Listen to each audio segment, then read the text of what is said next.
नमस्कार साथियों, मैं जितेंद्र सिंह चौहान आपके अपने YouTube चैनल गुरु चौहान जीके पर आप सभी लोगों का हार्दिक स्वागत करता हूं, अभिनंदन करता हूं। साथियों, मैं पिछले 23 वर्षों से ऑफलाइन में पढ़ाता रहा हूं और अब 2 साल से ऑनलाइन में आपकी सेवा कर रहा हूं और इसी सिलसिले में आज एक नया कंटेंट लेकर आपके समक्ष उपस्थित हुआ हूं। आज हम चर्चा करने जा रहे हैं राजस्थान सामान्य ज्ञान वन लाइनर अप्रोच के भाग 3 पर। इससे पहले 2 लेक्चर इसके मैं प्रस्तुत कर चुका हूं, तो आइए चर्चा करते हैं राजस्थान सामान्य ज्ञान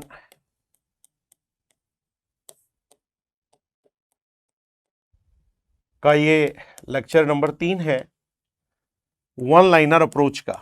बहुत काम की है ये वन लाइनर अप्रोच। इसके फायदे तो आप परीक्षा में महसूस करेंगे जब सीधे यहां से क्वेश्चन आपको प्रतियोगी परीक्षा में देखने के लिए मिलेंगे। इसमें इतिहास के प्रश्न भी हैं, कल्चर के प्रश्न भी हैं, संविधान के प्रश्न भी हैं, राज्य व्यवस्था के, इकोनॉमिक्स के भी हैं, भूगोल के भी हैं, विविध प्रश्न भी हैं। यानी सभी का मिला जुला कर ये एक रूप है जो आपके बहुत काम आने वाला है। उससे पहले गुरु चौहान जी के ऐप ने आपके लिए एक कोर्स तैयार किया है। अगर आप राजस्थान आरपीएससी की फर्स्ट ग्रेड की तैयारी कर रहे हैं, फर्स्ट ग्रेड की परीक्षा देने जा रहे हैं, तो डॉक्टर एस मंगल सर के मार्गदर्शन में हमने फर्स्ट ग्रेड का संपूर्ण कोर्स तैयार किया है और 1000 रुपए का ये कोर्स था, जो वर्तमान में 501 रुपए में डिस्काउंट के पश्चात आप गुरु चौहान जी के ऐप से प्राप्त कर सकते हैं। डॉक्टर एस मंगल सर ने शैक्षिक प्रबंधन पढ़ाया है, मैंने राजस्थान करंट और इंडिया वर्ल्ड करंट पढ़ाया है, और भी हमारे विषय विशेषज्ञ जो पिछले कई सालों से ऑफलाइन में पढ़ाते रहे हैं, उन लोगों ने मिलकर, हम सब ने मिलकर एक बेजोड़ संकलन तैयार किया है और वो बहुत उपयोगी होगा आपके लिए। तो आप जल्दी ही गुरु चौहान जी के ऐप को डाउनलोड करो और फिर कंटेंट में जाइए और फर्स्ट ग्रेड के कोर्स के प्रत्येक वीडियो को आप 2 मिनट तक देख सकते हैं। उसकी पीडीएफ भी उसके साथ संलग्न की गई है। तो फर्स्ट ग्रेड के लिए एक बेहतरीन कोर्स गुरु चौहान जी के ऐप में तैयार किया गया है। आइए आज के प्रश्नों की चर्चा करते हैं। राजस्थान का भौगोलिक क्षेत्रफल लगभग किस देश के बराबर है? एक तो कांगो गणराज्य के, एक फिनलैंड के और एक जर्मनी के। इन देशों के क्षेत्रफल के लगभग बराबर है। राजस्थान का क्षेत्रफल है 3,42,239 वर्ग किलोमीटर। तो ये कांगो गणराज्य, फिनलैंड और जर्मनी के क्षेत्रफल के हमारा जो क्षेत्रफल है वो उनके क्षेत्रफल के लगभग बराबर देखने को मिलता है। राजस्थान के किस जिले में सूर्य की किरणों का तिरछापन सर्वाधिक होता है? तो यह होता है श्री गंगानगर में।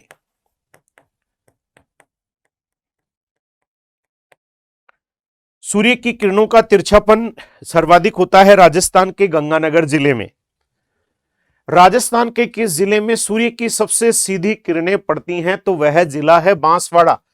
तिरछा वाला गंगानगर, सीधी वाला बांसवाड़ा, ऐसे भी आप याद कर सकते हो। यानी तिरछी वाला गंगानगर और सीधी वाला बांसवाड़ा।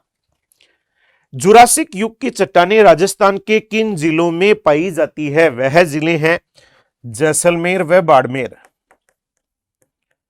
वह जिले हैं जैसलमेर व बाड़मेर, जहां पर जुरासीन युगीन चट्टानें पाई जाती हैं।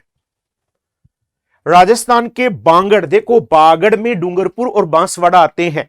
बांगड़ बिंदी लगी हुई है। प्रदेश में कौन से जिले आते हैं? तो नागौर और शेखावाटी के आसपास का क्षेत्र आता है।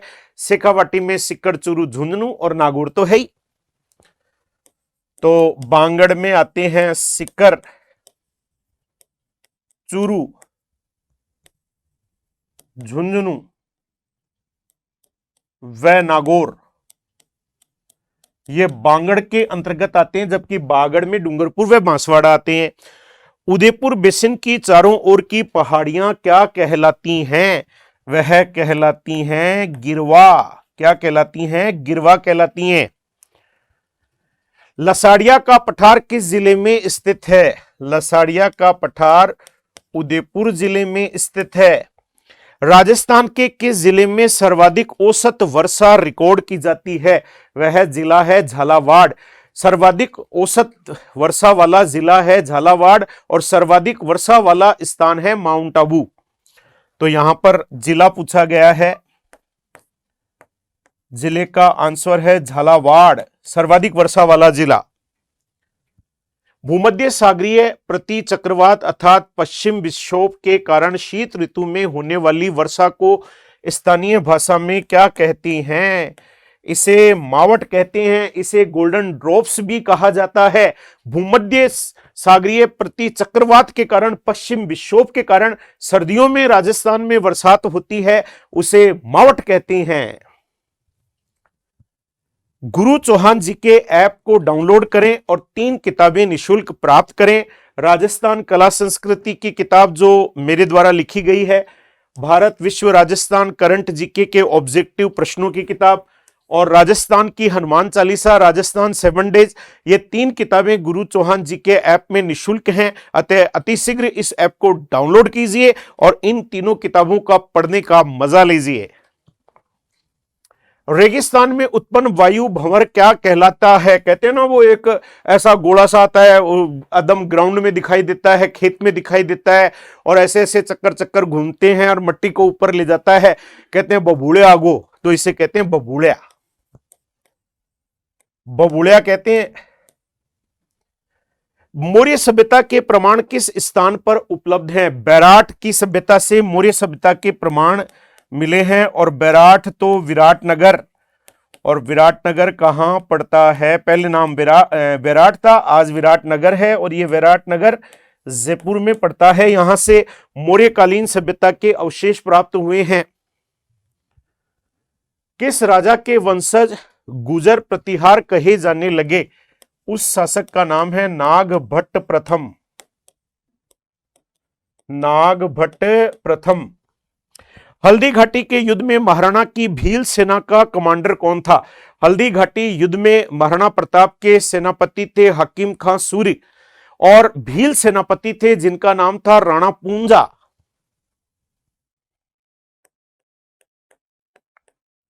राणा पूंजा। जैता एवं कुपा किस शासक के प्रसिद्ध सेना नायक थे? तो वो राव मालदेव के सेना नायक थे। जैता एवं कुपा राव मालदेव के सेना नायक थे। बारह कोटड़ी के नाम से कौन सा राज्य प्रसिद्ध था? उसका नाम है आमेर।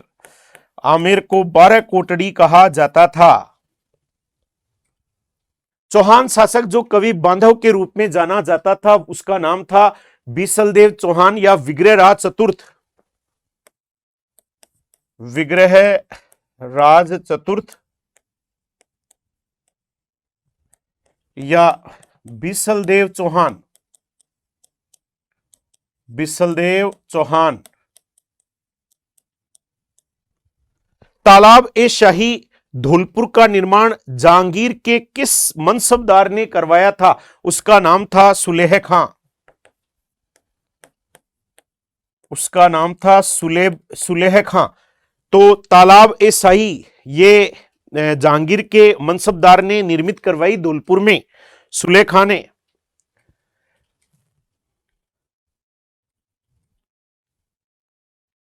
अगला प्रश्न है, राजस्थान के किस राज्य के शासक को महारावल, तो महारावल कहे जाते थे?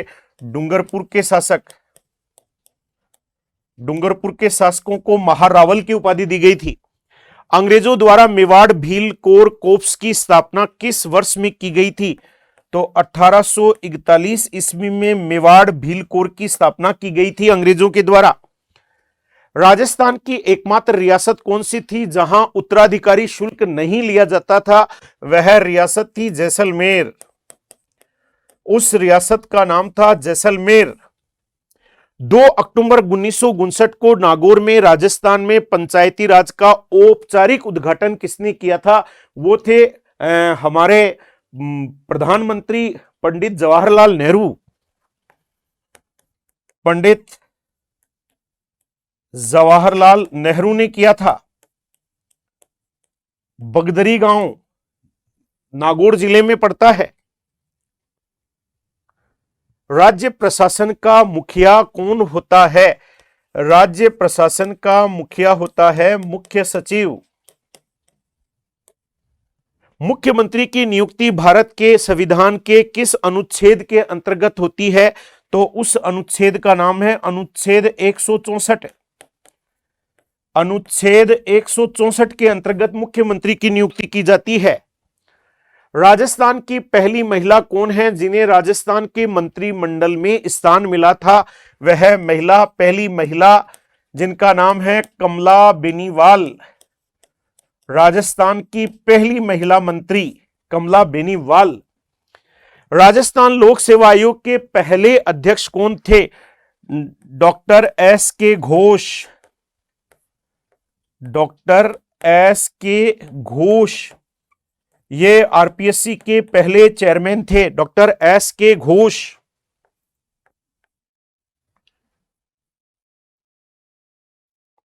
डॉक्टर एस के घोष। गुरु चौहान जी के ऐप में कई सारे कोर्स डॉक्टर एस मंगल सर के मार्गदर्शन में हमने तैयार किए हैं, तो आप इन सभी कोर्सेज को देखिए।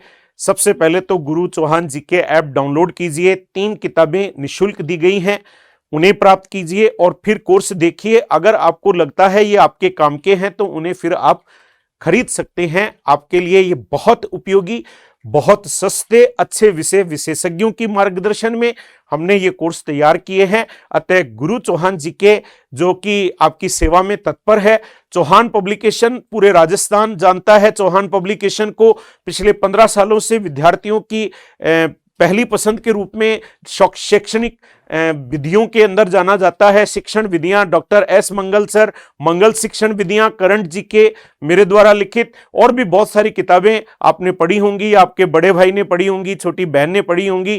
तो चौहान पब्लिकेशन को तो सभी लोग जानते हैं। अब गुरु चौहान जी के भी उसी का ही पर्याय है, उससे आप ऑनलाइन पढ़ सकते हैं, क्योंकि जमाना डिजिटल क्रांति का है। पढ़ेगा इंडिया तभी तो बढ़ेगा इंडिया। पढ़ने का कोई टाइम नहीं होता है, पढ़ने की कोई उम्र नहीं होती है, जब जागो तभी सवेरा। अतः देर ना करें, अति शीघ्र गुरु चौहान जी के ऐप को डाउनलोड करें और ज्ञान के सागर में गोते लगाएं। धन्यवाद साथियों, जय हिंद साथियों।